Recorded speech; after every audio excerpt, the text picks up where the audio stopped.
Here we go again, part 8. Saigyo Awesome Nightfall. Under the moon, looking far into the distance.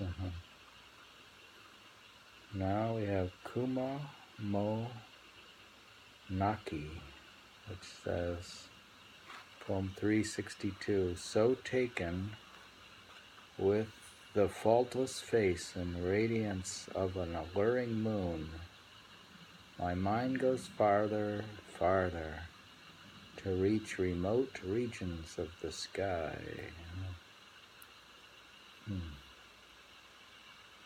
So rarely it's about sky.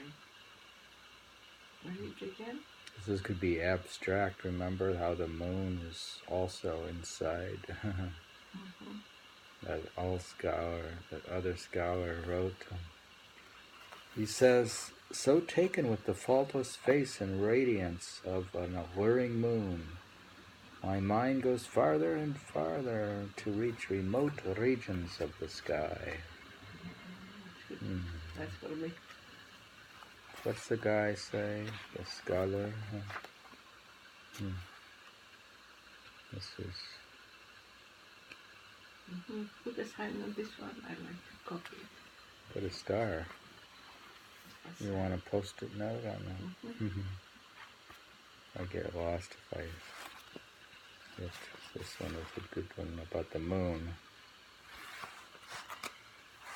Yeah, it's a good one. That's poem 362. And now he goes on, we say 370. To be just 15, a time without infirmities. 'Tis the moon's age tonight, as full in the midst of its life, it's suspended perfect now. What is this? The moon is age 15 now. The moon has an age throughout the month, or? Yeah, maybe days. Just they usually say days, and you say it's a 15-day moon, it's a full moon, that's how they go. well, I don't know.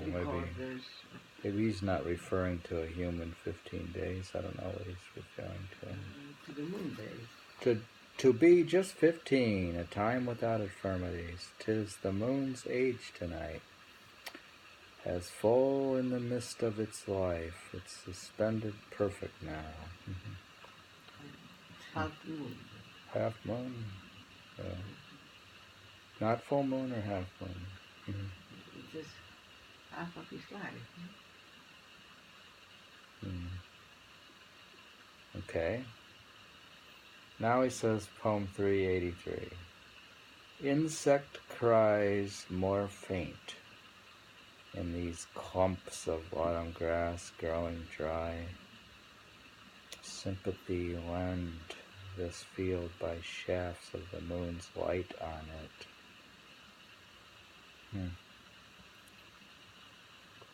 Now it's autumn. It says the insect cries more faint in these clumps of autumn grass growing dry. Sympathy lent this field by shafts of the moon's light on it. Remember before the insect was getting more and more faint, the cricket in his apartment, in his hut?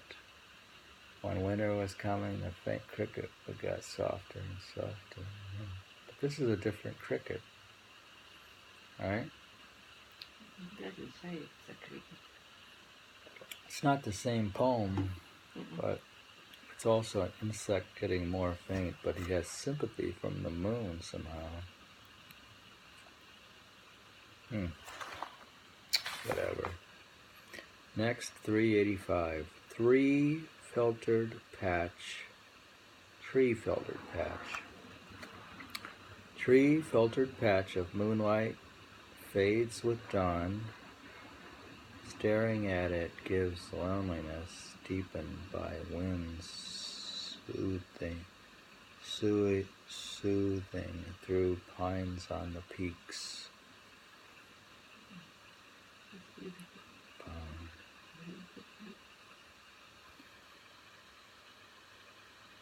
This says, Kono, tree-filtered patch of moonlight fades with dawn.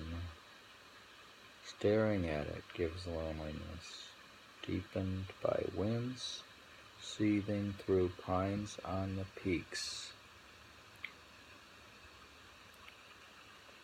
Now he says, poem 388, this leaky, tumble-down grass hut left an opening for the moon. When I gazed at it, all the while it was mirrored in a teardrop fallen on my sleeve. Why does he keep staring at teardrops of the moon? Is this all he has to do is stare at the moonbeams? What would you do in this hut? It's difficult how to describe the opening through which you see the moon. And that doing what you read first is a little different from what you read second. It's very beautiful to be in a hut in the woods sometimes. With the night and the So moon. it would be frightening. Huh? It would be frightening. Frightening to you? They don't need to be frightened, my goodness. People are frightened nowadays. If it's summer, at least you're not cold. And people are afraid of bugs and cold and all kinds of things. They're cowards nowadays. Modern man is a coward. Here he says, this leaky, tumble-down grass hut left an opening for the moon, and I gazed at it. All the while, it was mirrored in a teardrop falling on my sleeve.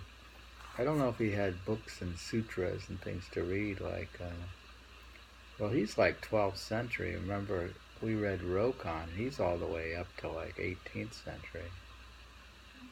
Oh, he's got more books and stuff. And He can carry books with him. he had his girlfriend in the village, the nun. He had played with the children.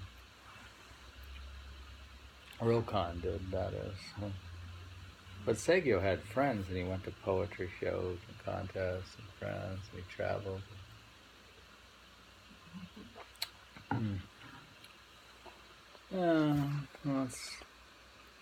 Now he says, poem 393.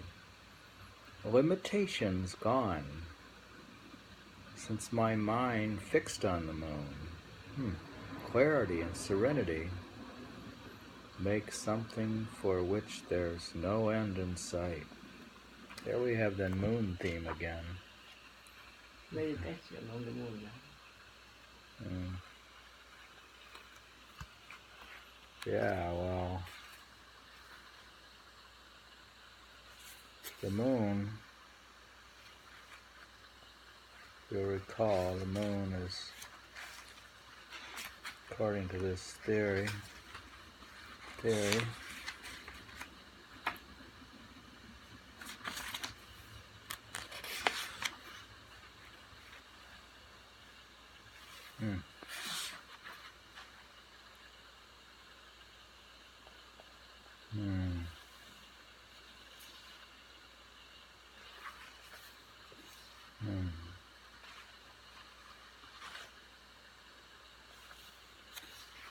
inner moon. But anyway, so we will go on. That's a good poem too. More about the moon. Limitations gone, since my mind fixed on the moon. Clarity and serenity make something for which there's no end in sight.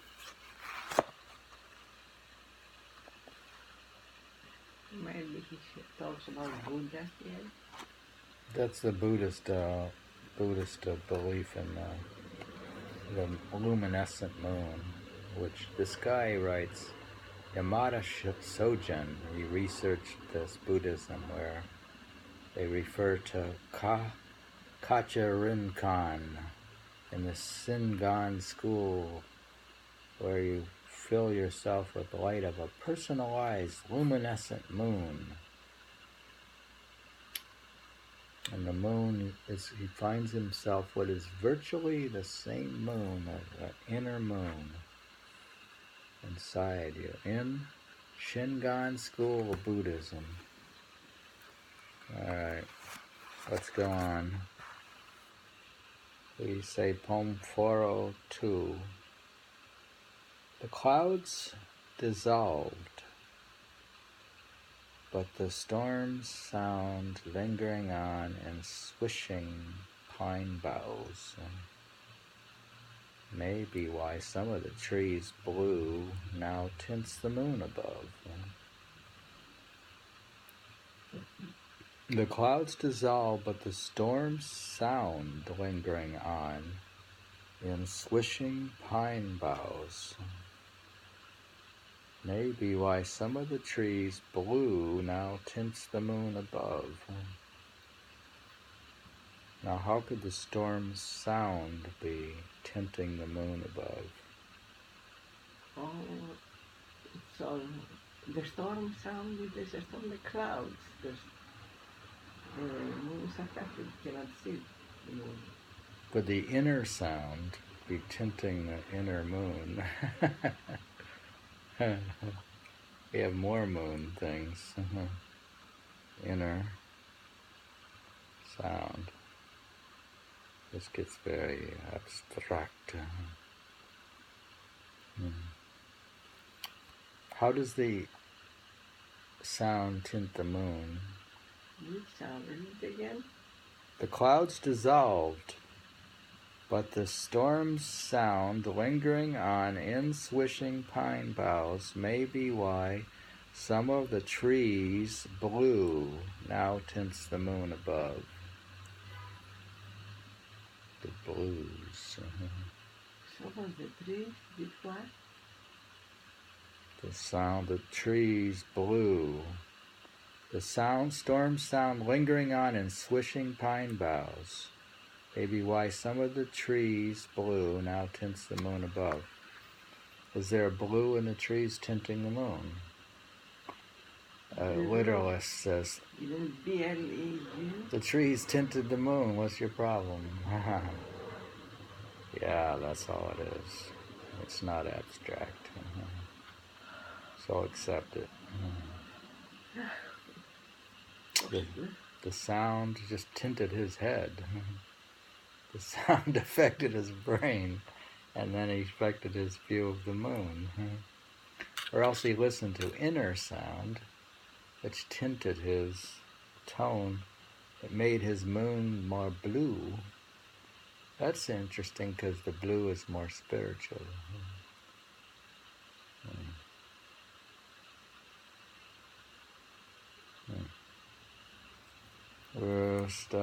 We were reading section. Maybe it was a blue moon, eh? We'll stop section 8. We're moving slowly to dragging it out. We're slowly reading Saigyo. So we can tint it a bit.